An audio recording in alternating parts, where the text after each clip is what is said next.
in the words of Maya Angelou, when you learn, teach, and when you get, give.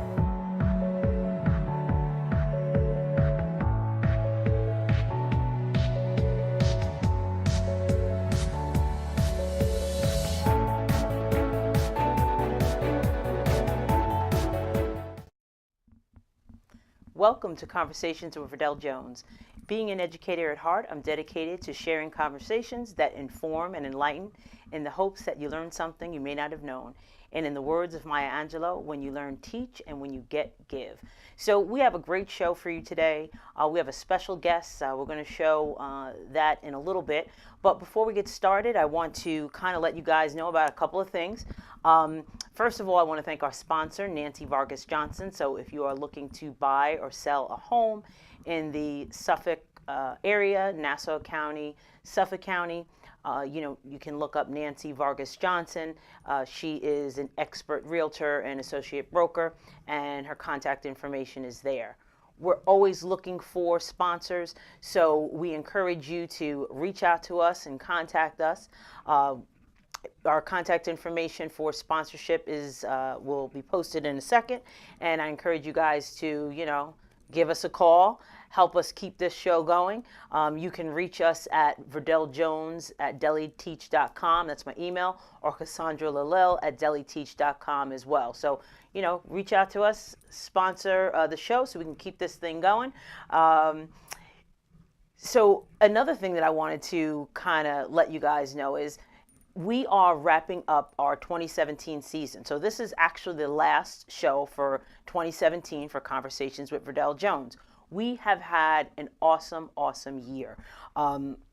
We've had several guests. We actually, started taping in a new location. So we were at Strong Island Radio and Television, and I want to give a shout out to Bobby. Thank you so much. I'm happy that I found you guys.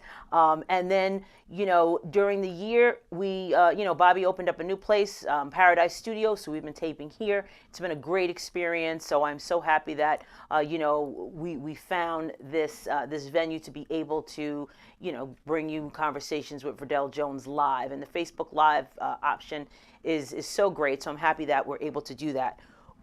Let's talk about our shows that we've had. We've had some outstanding shows for 2017. And I mean, a lot of them have been focused on education and educational topics, but we also had some shows that were a little bit different. Like I said, being an educator, I always try to bring the education piece to it. We've had Erica Collins. She was our first guest at Strong Island Radio and Television. Erica Collins is a plus-size model. She wrote a children's book, and she was our first guest there. So I would encourage you to go back to, to check out that show. All of my shows are posted on my YouTube channel, which is Delitach, DELITACH, and you can see all the past shows. We had Tom Ellers on the show. Tom Ellers is from Method Test Prep. For parents who have students that are in 11th grade, this is the time where you want to start prepping them for the SAT and ACT. So we had Tom Ellers. He is the founder and owner of Method Test Prep. And he joined our show. And he gave such great information about what you can do to prepare for the SAT and ACT. So go back and watch that show also, because it's very informative.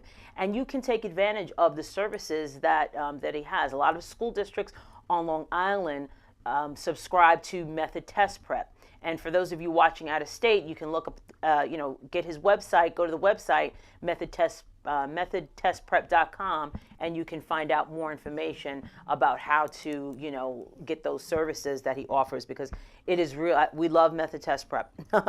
We also had Denise Shepard and Frank Carl on the show, and Michelle Medina and Bernadette Marson. So Frank Carl and Denise Shepard wrote a book called The Footsteps of a Forgotten Soldier, the Life and Times of David Carl. And I always talk about this book. I love this book. It's about a Civil War veteran, a black free man on Long Island in Oyster Bay who fought in the Civil War. And it's just, a fascinating story. They were able to look back and find out all this information about him. So that's an awesome. We had them on as guests, so again, encourage you to look at that show. Michelle Medina is another author. She wrote a book about domestic violence, and we had her on along with Bernadette Marson, and she kind of talked about, domestic violence, her perspective and what she went through, and she did write a book about that. And we had Bernadette Marson on Dr. Bernadette Marson on to kind of unpack all of that and really talk about how to get help in those situations. So Denise, Frank, and Michelle, the authors, they also participated in our authors showcase. I am the CEO and founder of Deli Teach Enterprises, and one of the things that we do with Deli Teach Enterprises is this year we held an event that focused on authors, and we highlighted them. So we really had a great great authors that represented and were able to present their book. And Denise, Frank, and Michelle were just some of the authors that participated as well. So we're going to be highlighting one of those authors in a minute. So, just hold on tight because I don't want you to miss Lenita Houston. She will be, we're going to show some information about her. I had an interview with her, so we're going to show that in a little bit. But we also had Gina Humber. I love Gina. Gina's awesome. She wrote a children's book about diversity, and she was also on our show. So we've had some outstanding and amazing guests. Ariel Johnson, she is the first African-American woman to own a comic book store on the East Coast. She's out of Philly, Amalgam Comics and Coffee House. She was on our show as well. Dr. David Humber, awesome educator who really, works with getting access, with having children get access to education. He really talked about what his organization does to go into the homes of families and help with bringing their children into, into the schools. He works with the schools in order for them to be able to do that. So Dr. David Hibber, excellent guest. A local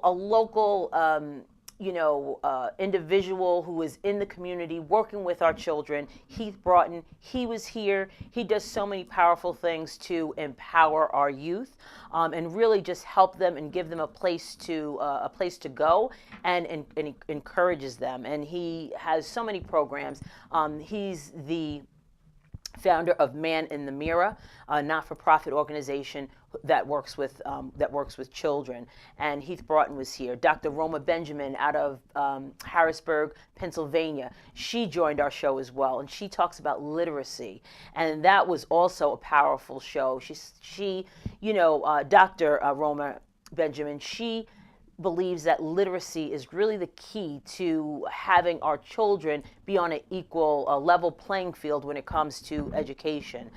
We also had Sherry Ann Bess. She has a Broad Hollow psychotherapy right here close to here in Melville. She has her own practice. She is a social worker, a licensed social worker, and we were talking about all the tragedies that we've seen and everything that's going on. How does one talk to the children about that? So we had her on here to talk about that. Felicia Fort was another one of our authors that we highlighted in the author showcase. She wrote a book about mentoring and the power of mentoring and how to do it. We always want to mentor our youth, and even adults need mentors. So she goes into great detail in her book about the power of mentorship and how to actually do it, the nuts and bolts of it.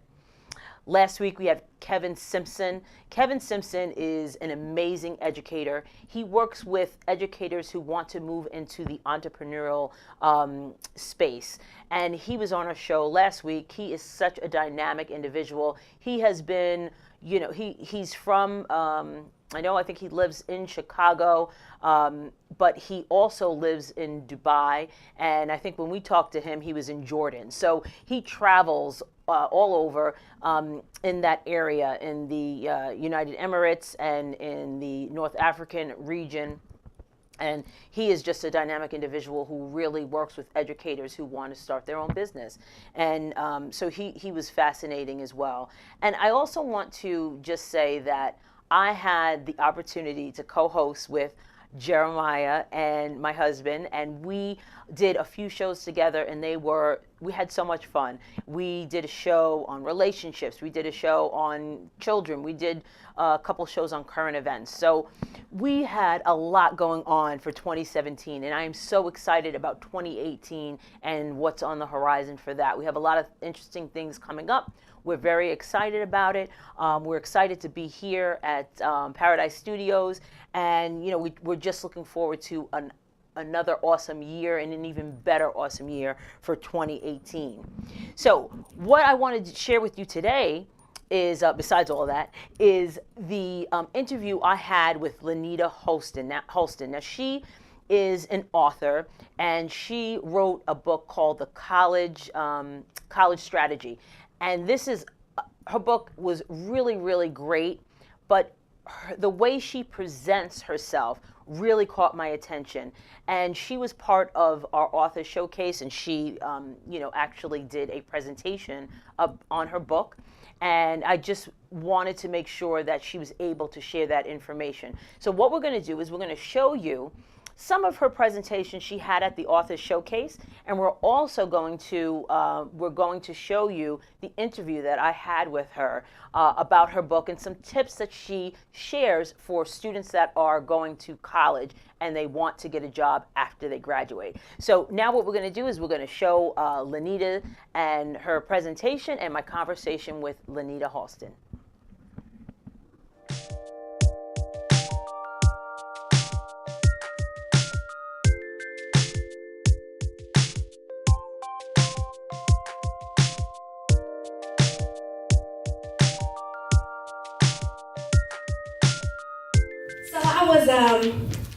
I was 21. I had just finished college. It was 4 months after graduation. I was on my third interview in the same week. It was raining. I was walking in to the University System of Maryland to interview for the third interview that week. And I had my portfolio, my flash drive. I was prepared to do a presentation. And I got into the office room. There were about 6 adults around a round table. And they welcomed me. Hey, how are you doing? Shook my hand. And I sat down and they asked me the infamous question, the first question that they ask on interviews, which is, tell me about yourself. So tell me a little bit about yourself. And at 21, this was my answer. I'm a recent graduate from Towson University with a communications background. I have about 3 years of experience in program development, youth advocacy, fundraising, strategic marketing, community involvement, and community outreach. I build partnerships with other communities and I liaison between them and their youth. I mentor several young people, and I love college students. Because I myself was a college student, so many people love me. I'm here today because I think I'm the best person for this position. And I said it just like that. And when I finish, you can tell when people are, engaged or they're in tune because they're sitting up, they're sitting forward, they're leaning on the desk. They're like, making those kinds of gestures.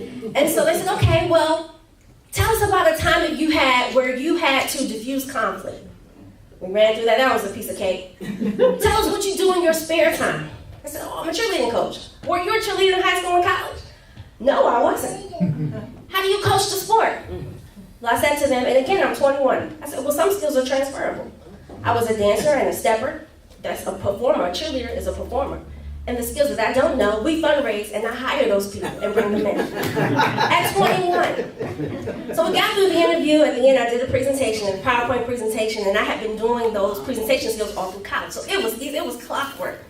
And I walked out of there and I patted myself on the back. I said, you got this, girl. So I went home to my mom, and that was my third interview for the week. And she said to me at the dining room table, she said, all 3 of those organizations are going to call you back. And you're going to be negotiating your first salary. I was like, oh, Mom, there you go. You always have to. Oh, that night, I got an email from the HR representative from Georgetown University. And I said, okay, I'm not going to respond. She sent it that night, so I have some time. That morning, I had got a call from ASCD. And that afternoon, the interview at the University System of Maryland, Ann Moultrie called me and she said, we loved you. We want to bring you in. And there was this awkward silence, just like this. She said, are you there? I said, yes, I'm here. And she said, well, I sense that there's some hesitation. I said, well, I have 2 other job offers on the table. Wow. She said, wow, where are they? And I shared with her, she probably shouldn't have asked me that legally. And she said, well, what do we need to do to sway you our way? Now I'm 21. And this is my answer. And my mom's in the background. And I said, can I give you a call on Monday? It was Friday. And she said, absolutely. We'll be waiting for it. Hung up the phone. My mom said, what's your number? What's the number you throwing out? What are all the numbers? Line them up on the table. What do you want? Where do you work? And I'm 21. I don't know. But that experience is why I went the college strategy. Because when I got into the workplace, I met two types of students, or two types of young professionals. Those who had a head start. They were in good position, they were in the career path that they studied, and they were enjoying it. And I met other professionals, those who were underemployed based on their credentials. They had the degree, but they weren't using it because they didn't have the experience. And they were unhappy. And when I asked each of them, what was your college experience like? They were drastically different. I had a good time. I pledged. All of my friends, we were living it was the best years of my life. These students, I was busy, engaged. I always worked, I interned, I had mentors, I had relationships on my campus. I ran for office, I worked at the State House. I didn't go to parties, I couldn't, because I had to work. They were drastically different. And I said to myself, I want more students to come out of college, one, yes, with the credential and the degree, but workplaces are looking for competency. Can you demonstrate and articulate the skills? And what does that look like? And so part of that development process can happen on the college campus. Now I tell students, you'd be a fool if you graduate, you leave your college, and you have not had not one type of work experience related to your career path. Why did you study that? How can you use the skill? You have a degree, but how can you use it or justify why you're worthy amongst so many other applicants? So the process of distinguishing yourself happens when you're 18, 19, 20, 21, when you have the time, the mental capacity to hustle, multitask, when your responsibilities are limited. That's the time. And so the college strategy teaches students how to develop hard and soft skills. So soft skills are like conflict development, interpersonal communication, presentation development. Those hard skills are like developing spreadsheets, presentations, strategies. And so using those skills so that when you come out and you get in front of that judgment or that crew or that interview panel, this is what I have to bring. And I can not only demonstrate that by my resume, but I can articulate it. I can tell you very clearly why I'm the best candidate. And so that's why I wrote the college strategy. So from the book, it's really just a conversation starter, because if you really want a plan, someone has to really sit down and walk you through some very strategic steps. So from the book, I created the college strategy workshop series, and I kind of teach students how you can basically maximize that experience so that you too can be competent and credible. You actually tell students what they should look for when they're in these, like in the first meeting. Yes, I mentioned that the students should be very observant of the leadership style. Are they welcoming? Are the students welcoming? Did they welcome you? Are they open to inviting new people in the group? Did it seem cliquish? Right. Because you want to feel comfortable. If you're going to lend your time and possibly your skills to a group, you want to make sure it's a great fit. Right. So looking for those things about. And then are they organized? Did they start on time? Did they have an agenda? You know, you want to be a part of something that's going to be fruitful and valuable to you as well. So you want it to be a reciprocal relationship. You suggest joining clubs that have to do with their major, because she's in a club that has to do with her major. Yes, getting a diverse experience. There are groups related to career-related groups, language-related groups, religious-related groups, cultural-related groups. Right. And then you have your social and performing-related groups. So I think a good mixture of your interests and it may not be an interest of yours, but you are intrigued or you want to learn more about something, an area that you desire growth in. Those are great groups to join.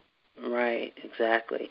And, you know, being involved in activities on campus, you know, it's not only about the academics, but it's also about the connections that you build on campus while you're in college. And I love the fact that you also talk about these transferable skills. So even though it might not be exactly what you plan on doing in the future as far as a career choice, like we were talking about a career-specific club, there's some transferable skills. So what is a transferable skill, and how does that manifest itself once you're looking for employment after you graduate? A transferable skill is something that it's a skill that you can apply to different environments. So let's say you are in a cultural group and you are responsible, you're the secretary, so you're responsible for taking notes, maybe drafting flyers to be approved by the fundraising committee. Well, that same skill of note-taking can be transferable and, acknowledged in a business world where you may be good at drafting memos.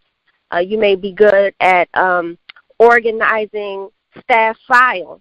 Another example is if you are in a cultural group or a religious group and you guys do fundraising, you have to come up with the fundraising ideas and the actual implementation of the ideas.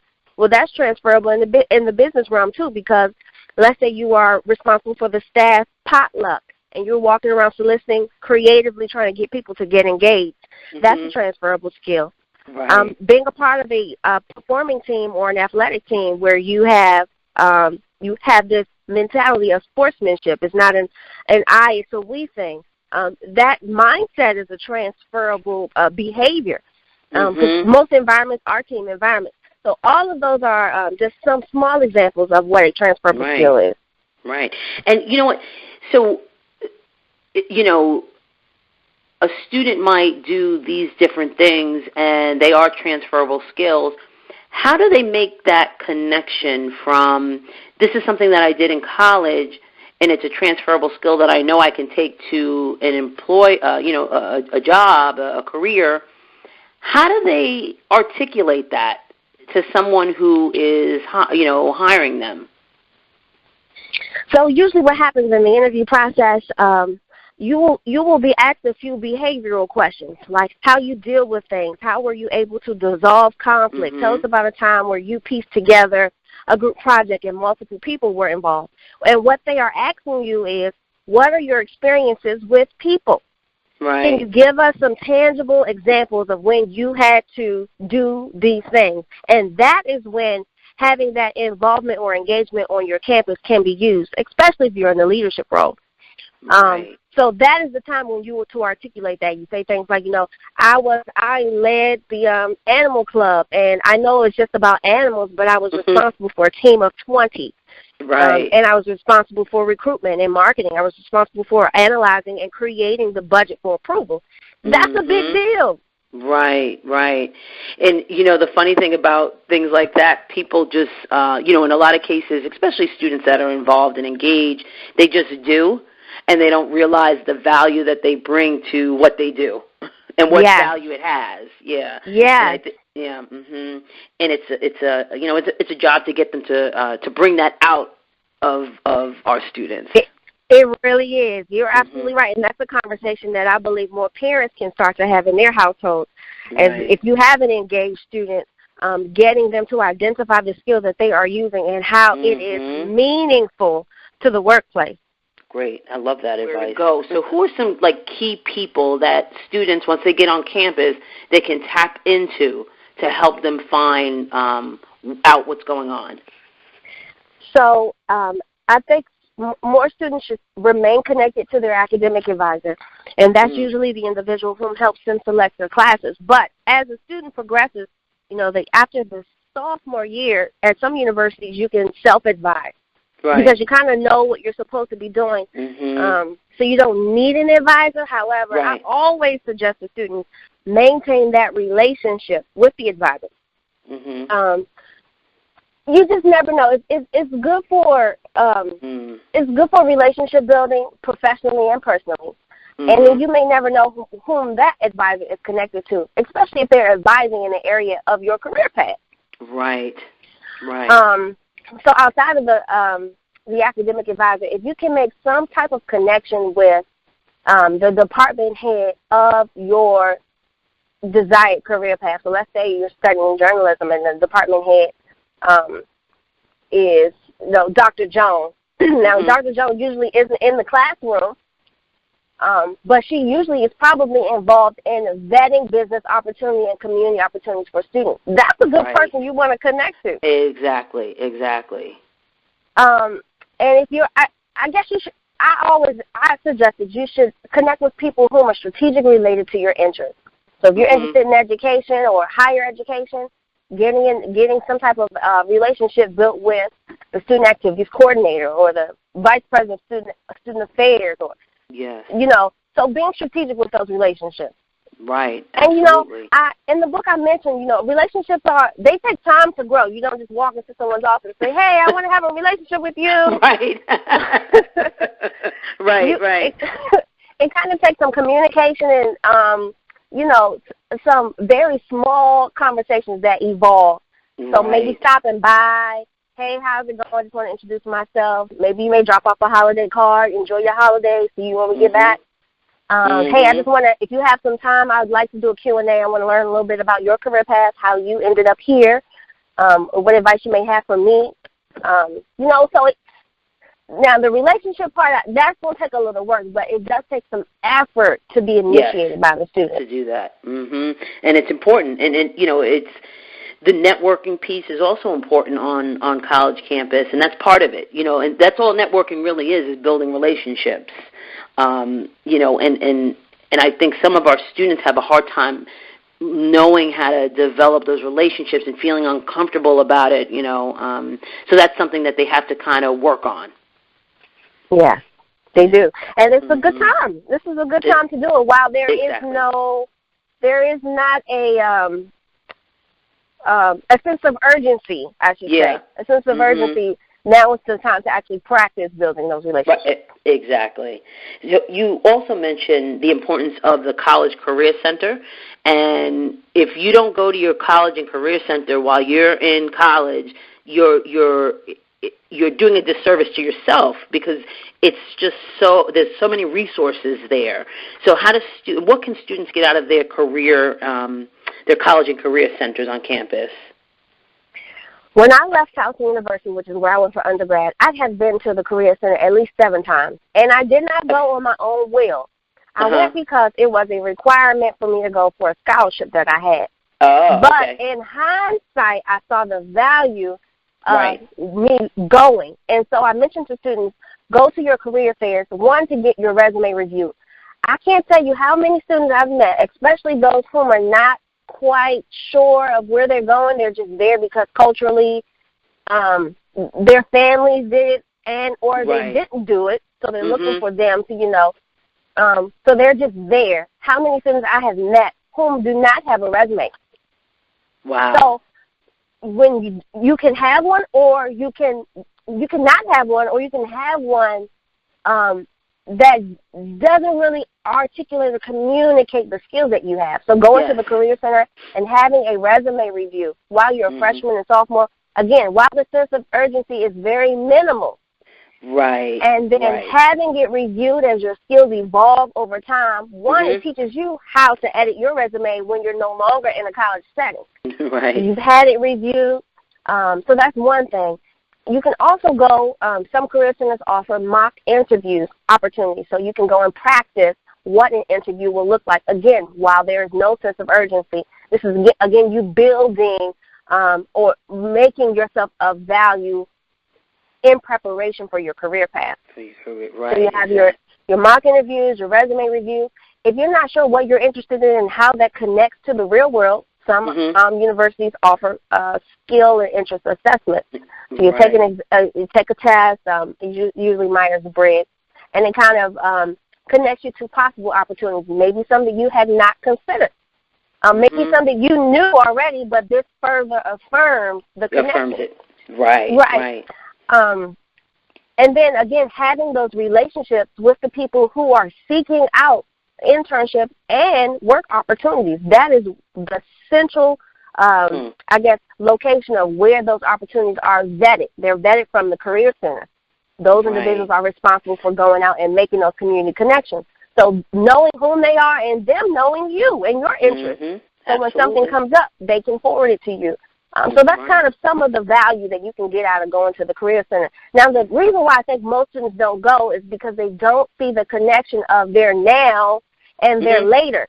Right. So to them, it's like, well, I'll get to that when I'm in senior. I'm not looking for a job now. Right. So I'll wait till senior year. I need to pass my classes. Right. And yes, you could wait until the senior year. However, you'd be more sharper if you started early, as with anything. Right. As if anything. When should a graduating student look for a job for when after they graduate?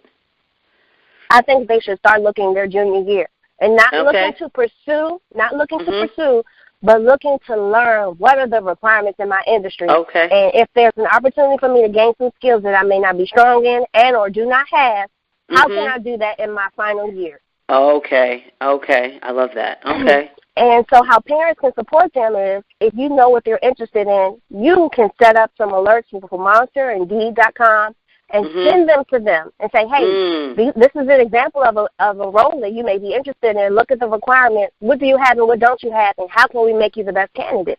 Right. I love Again, just sharpening, making the student a little bit more competitive or having more of an advantage to other students who may be entering into the workplace. On all social networks, it's my first and last name. Everything is the same everywhere. It's Lanita Holston. So it's LanitaHolston.com online, Lanita Holston for Instagram, Facebook, and Twitter. You can also email me at info@LanitaHolston.com. And that's LINNITAHOSTEN on everything. If you Google it, you'll find it. If you Google Lanita, everything will come up. So Right. Awesome. Well, I really enjoyed speaking with you. As I say, your presentation was amazing, and I absolutely love your energy and your passion you have. Thank you. You're welcome to help others. It's very encouraging and enlightening and motivational. So I want to thank you for that. Thank you so much. Thank you. I'm so grateful. God has been amazing. I never imagined that it would result to this. Right, never. This was not in my mind or my plan. Wow. So I'm grateful. I am. That's awesome. So with that, I want to, again, thank you for joining us on Conversations with Verdel Jones. Thank you, Verdel. Okay. Goodbye, everybody. All right. So that was Lanita Holston. As I said, she is really, a dynamic young woman who really has a passion for helping students, helping college students get to the career that they really want to have. So, she was part of our author showcase. I'm trying to get her back up here to do some things. So we're going to hopefully, talk about that tomorrow, when I am able to speak with her. But again, if you have a college student, who's currently, trying to figure it out and really, they don't know what they want to do yet, I would encourage you to pick up her book, The College Strategy. You can go to her website, all of her contact information we posted. So again, I would encourage you to do that. So she was talking about college, students that are, in college and what they need to do. And as you all know, I wrote a book about helping children get into college or helping your child get into college, The Parent Agent. So I have to do a plug because I haven't plugged the Parent Agent in a while. So if you have a student, all our parents out there from 8th grade to actually 11th grade, 12th grade, this might be a little too late. There's some things in here for 12th graders, but really want to start at an early age. And the book really talks about how to get to know your child and why that's important to finding the right college fit for your child. And that starts at an early age. And then there's a lot of information also about, timelines and checklists and things like that. And I just was at Ujama Fest. And Ujama Fest was last Sunday. It was the Sunday that just passed. And I was there as a vendor selling my book and talking to people. And I was also on an educational panel. This was I mean, this event was outstanding. Black Long Island, the Facebook group, they're the ones who actually put the event together. Felicia and Billy Moss, them and their team did an outstanding job. This event was like a little circle of sisters right on Long Island in Amityville at Dominican Village, and it was an awesome event.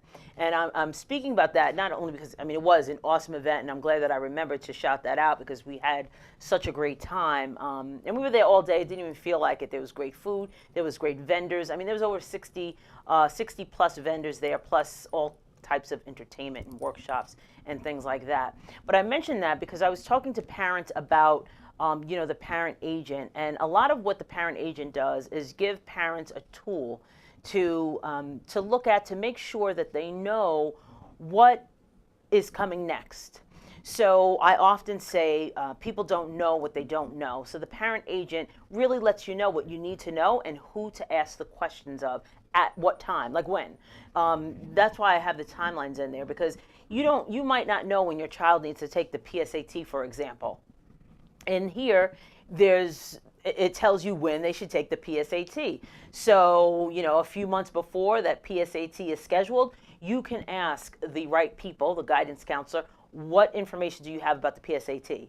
So you are really ahead of the game. And when you go in to talk to individuals about your child and getting them into college, you have the knowledge. You might not be able to do every single thing that's in the book, but at least you have the timeline and the information that you need to make sure that individuals are doing what they need to do and that you're doing what you need to do as far as that timeline is concerned. So I would encourage you to pick up the Parent Agent. You can get it on my website, and that's deliteach.com, DELITEACH.com, and there's a link there to purchase the book. You can also purchase the book on Amazon as well. If you purchase the book through my website, you can get a signed, autographed copy from me.